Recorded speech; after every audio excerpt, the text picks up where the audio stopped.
کچھ سال پہلے روی ایک سرکاری ملازم تھا جو روزانہ رات 8:30 کی ٹرین سے سفر کرتا تھا، لیکن اس دن وہ دفتر میں زیادہ کام کی وجہ سے لیٹ ہو گیا تھا۔ اس کی بیوی نے اسے فون پر بتایا تھا کہ گھر پر مہمان آئے ہوئے ہیں، اسی لیے وہ جلد از جلد گھر پہنچنا چاہتا تھا۔ دوڑتے دوڑتے جب وہ اسٹیشن پر پہنچا تب تک ٹرین دھیرے دھیرے چلنا شروع ہو چکی تھی۔ جلد بازی میں اس نے دوڑ کر ٹرین پکڑنے کی کوشش کی، لیکن پلیٹ فارم گیلا تھا، جس کی وجہ سے اس کا پاؤں پھسل گیا اور وہ سیدھا پٹری پر گر گیا۔ توازن بگڑنے کے باعث وہ پھسل گیا اور پٹری پر گرتے ہی ٹرین کے نیچے آ گیا۔ یہ حادثہ رات کے 10:30 پر ہوا تھا اور اس وقت پلیٹ فارم پر موجود ایک بزرگ چائے والے نے اسے اپنی آنکھوں سے دیکھا تھا۔ چائے والے کے مطابق ٹرین کے گارڈ اور کچھ مسافر مدد کے لیے دوڑے، لیکن تب تک بہت دیر ہو چکی تھی۔ اس واقعہ کے بعد اسٹیشن پر یہ افواہیں پھیلنے لگی کہ روی کی روح ابھی بھی پلیٹ فارم نمبر 3 پر بھٹکتی ہے۔ کئی مسافروں نے بتایا کہ انہوں نے دیر رات یہاں کسی آدمی کو بیٹھے دیکھا، لیکن جیسے ہی قریب گئے وہ غائب ہو گیا۔ کچھ نے یہ بھی کہا کہ ٹرین کے گزرنے کے بعد پٹری پر سفید کپڑوں میں ایک پرچھائی کھڑی دکھائی دیتی تھی۔ اس کے بعد سے ہر رات پلیٹ فارم نمبر 3 پر کچھ عجیب واقعات ہونے لگے، لیکن اجے ان باتوں پر یقین نہیں کرتا تھا، اس لیے کہ یہ سب افواہیں تھیں۔ ایک رات اجے کی ڈیوٹی اکیلی تھی۔ عموماً اسٹیشن پر 2 ملازم رہتے تھے، لیکن اس دن اس کے ساتھی رمیش نے کسی فیملی فنکشن کے لیے چھٹی لی تھی، اس لیے پوری ذمہ داری اجے پر تھی کہ وہ آخری ٹرین گزرنے کے بعد اسٹیشن آفس کو تالا لگائے اور سگنل کنٹرول کی رپورٹ اپڈیٹ کرے۔ رات کے 1:15 بج چکے تھے اور آخری ٹرین پلیٹ فارم نمبر 1 سے گزرنے والی تھی۔ اجے نے اپنی گھڑی دیکھی اور پھر سگنل پینل کی طرف دیکھا۔ ٹرین کے گزرنے سے پہلے اسے ٹریک کلیئر کرنا تھا۔ کچھ ہی منٹوں بعد انجن کی روشنی دور سے چمکنے لگی اور ٹرین کی سیٹی کی آواز گونج اٹھی۔ جیسے ہی ٹرین اسٹیشن پار کر گئے، اجے نے سکون کی سانس لی۔ اب بس کچھ کاغذی کام نپٹانے تھے اور پھر وہ اسٹیشن کی لائٹس بند کر کے گھر جا سکتا تھا۔ اس نے اپنی سیٹ پر بیٹھ کر رجسٹر کھولا اور ٹرین کی رپورٹ بھرنے لگا، لیکن تبھی اسے پلیٹ فارم نمبر 3 سے کسی کے بولنے کی آواز سنائی دینے لگی۔ پہلے اسے لگا کہ شاید یہ ہوا کا اثر ہے، لیکن کچھ ہی لمحوں میں آواز اور صاف ہو گئی، جیسے کوئی کسی سے باتیں کر رہا ہو۔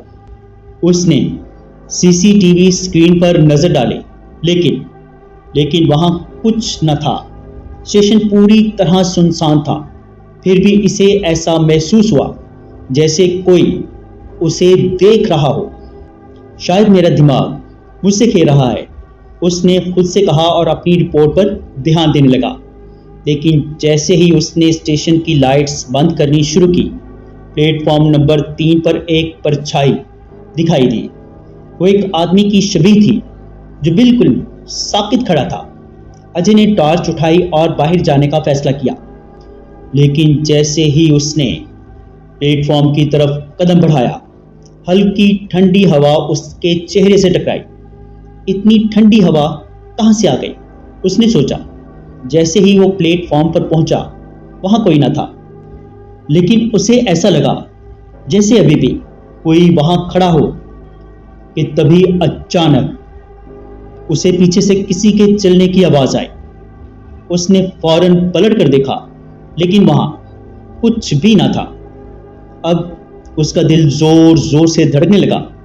اس نے اپنی چاروں طرف نظر دوڑائی، لیکن اسٹیشن پوری طرح خالی تھا۔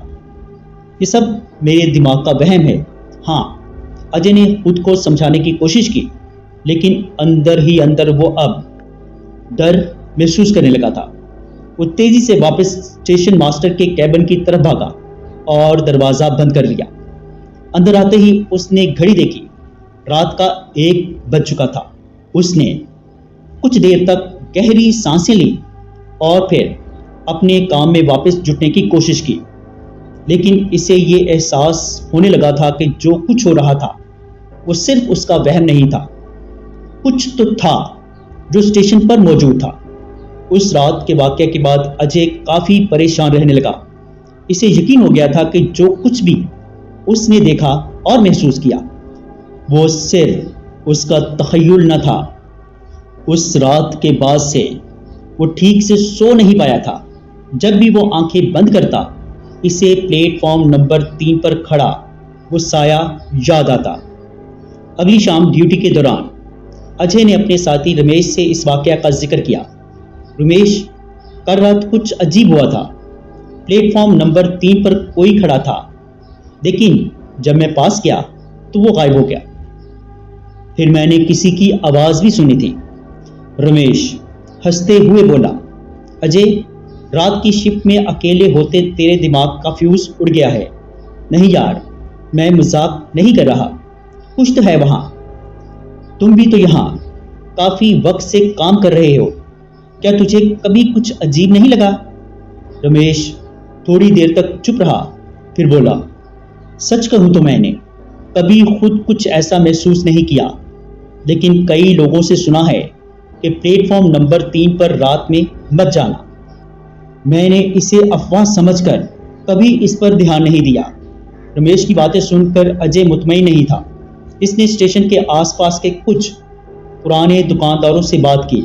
اسٹیشن کے باہر چائے کی دکان چلانے والے بزرگ رام لال نے کہا، بیٹا، میں نے خود اس رات روی کو ٹرین میں چڑھنے کی کوشش کرتے ہوئے دیکھا تھا اور پھر اس کی دردناک موت ہوئی۔ اس کے بعد سے کئی لوگوں نے اسے رات کے وقت اسٹیشن پر دیکھا ہے۔ کچھ کہتے ہیں کہ وہ اب بھی آخری ٹرین پکڑنے کی کوشش کر رہا ہے۔ اب اجے کو پورا یقین ہو گیا کہ یہ کوئی من گھڑت کہانی نہیں تھی۔ اجے ڈر سے بیمار پڑنے لگا اور ایک دن ڈیوٹی پر نہیں آیا۔ رمیش اس رات نائٹ شفٹ میں اکیلا تھا۔ اس رات قریباً 1 بجے رمیش ڈیوٹی کر رہا تھا جب اسے پلیٹ فارم نمبر 3 سے عجیب آوازیں سنائی دیں۔ پہلے اس نے اسے نظر انداز کیا، لیکن جب آوازیں تیز ہونے لگیں تو اس نے ہمت جٹا کر وہاں جا کر دیکھنے کا فیصلہ کیا۔ جیسے ہی وہ پلیٹ فارم پر پہنچا اسے ٹھنڈی ہوا کا جھونکا محسوس ہوا۔ پھر اسے دور ایک بینچ پر کوئی بیٹھا دکھائی دیا۔ کون ہے وہاں؟ اسٹیشن بند ہو چکا ہے، رمیش نے زور سے کہا، لیکن وہ شخص نہیں ہلا۔ رمیش نے ٹارچ جلا کر اس پر روشنی ڈالی اور وہ شبیہ اچانک غائب ہو گئی۔ رمیش ڈر کے مارے بھاگا اور آفس بند کر کے سیدھا گھر چلا گیا۔ اگلی صبح وہ اجے کے گھر گیا۔ اجے، میں نے اسے دیکھا، تو صحیح کہہ رہا تھا۔ اب دونوں کو احساس ہوا کہ جو کچھ ہو رہا تھا وہ سب سچ تھا۔ یہ واقعہ کچھ یوں تھا کہ اسٹیشن ماسٹر اور دیگر افسران اس بات کو مذاق سمجھتے تھے۔ آہستہ آہستہ اجے اور رمیش کی حالت خراب ہونے لگی۔ ہر رات ڈیوٹی پر جانا ان کے لیے مشکل ہوتا جا رہا تھا۔ لگاتار ایسا محسوس ہوتا تھا جیسے کوئی ان کی ہر حرکت کو دیکھ رہا ہو۔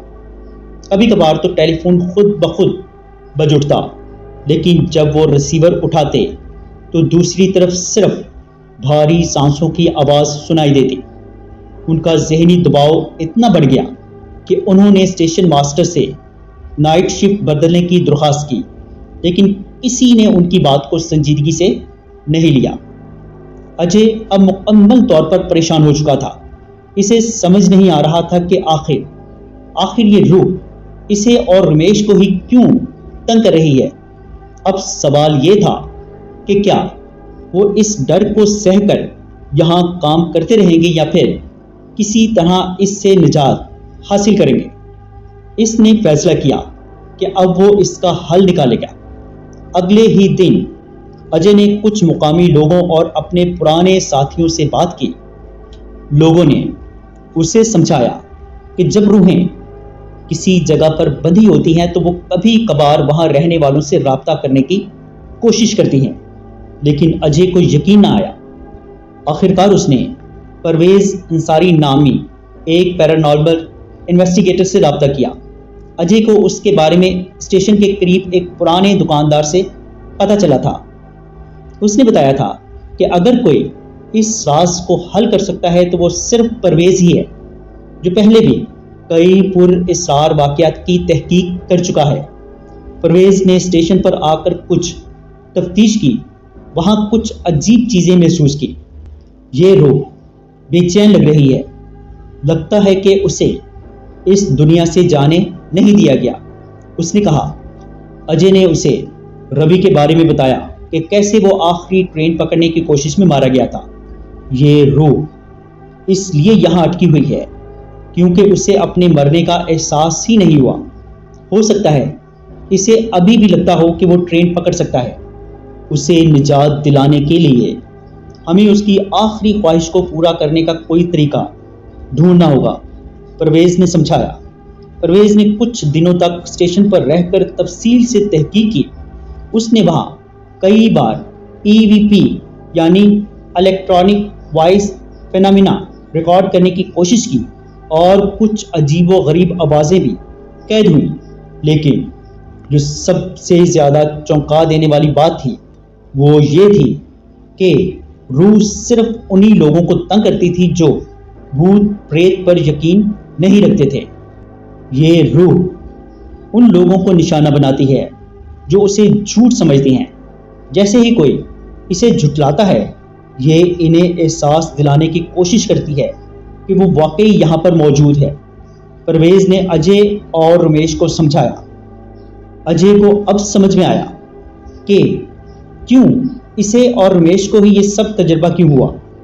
وہ دونوں ہی شروع میں ان چیزوں پر یقین نہیں کرتے تھے اور ہر واقعہ کو ذہنی فریب سمجھ کر نظر انداز کرتے تھے، لیکن جیسے جیسے انہوں نے اسے جھٹلایا، روح نے خود کو اور زیادہ ظاہر کرنا شروع کر دیا۔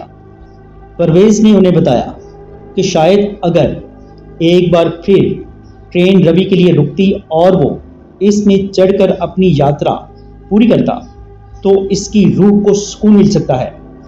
پرویز کی صلاح مانتے ہوئے اجے اور رمیش نے ریلوے کے کچھ افسران اور مقامی ملازمین کی مدد سے ایک منصوبہ بنایا۔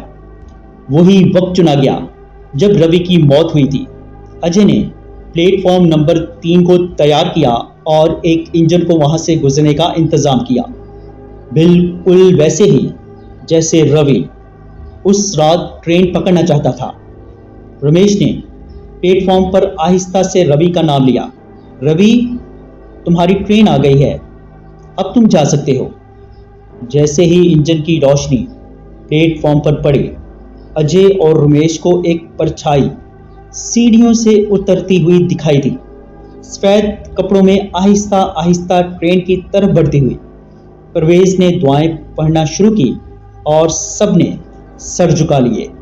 پرچھائی ٹرین کے پاس پہنچ کر ایک لمحے کے لیے رکی، جیسے کسی کو شکریہ کہہ رہی ہو، اور پھر وہ ٹرین کے اندر سما گئے۔ ٹرین کی سیٹی بجی اور وہ آگے بڑھ گئے۔ اس کے بعد سے پلیٹ فارم نمبر 3 پر نہ کوئی پرچھائی دیکھی گئی، نہ کوئی آواز، نہ ہی کوئی ٹھنڈی ہوا۔ اسٹیشن کا ماحول بدل گیا۔ وہاں اب سناٹا نہیں بلکہ ایک عجیب سی خاموشی تھی۔ اجے اور رمیش نے بھی سکھ کا سانس لیا۔ وہ جانتے تھے کہ اب روی اپنی منزل پر پہنچ چکا ہے۔ دوستو، ہر جگہ کی اپنی ایک کہانی ہوتی ہے، لیکن کچھ کہانیاں کبھی ختم نہیں ہوتی۔ اگر آپ کسی بھی پر اسرار جگہ پر ہوں اور آپ کو کچھ غیر معمولی محسوس ہو تو اسے نظر انداز نہ کریں۔ ہو سکتا ہے کوئی آپ سے کچھ کہنا چاہ رہا ہو۔ جی دوستو، کیسی لگی آپ کو سٹوری؟ کمنٹ باکس میں اپنی رائے کا اظہار ضرور کیجیے گا۔ اگر آپ یا آپ کے کسی جاننے والے کے ساتھ کوئی ایسا خوفناک یا ناقابل فراموش واقعہ پیش آیا ہو اور آپ اسے ہمارے ساتھ شیئر کرنا چاہتے ہوں تو نیچے ڈسکرپشن میں موجود میرے واٹس ایپ نمبر پر ہمارے ساتھ شیئر کر سکتے ہیں۔ اپنا اور اپنے گھر والوں کا بہت سا خیال رکھیے گا۔ مجھے اور میرے گھر والوں کو اپنی خصوصی دعاؤں میں یاد رکھیے گا۔ اللہ نے چاہا تو ملتے ہیں کسی اور خوفناک سٹوری میں۔ تب تک کے لیے اللہ حافظ۔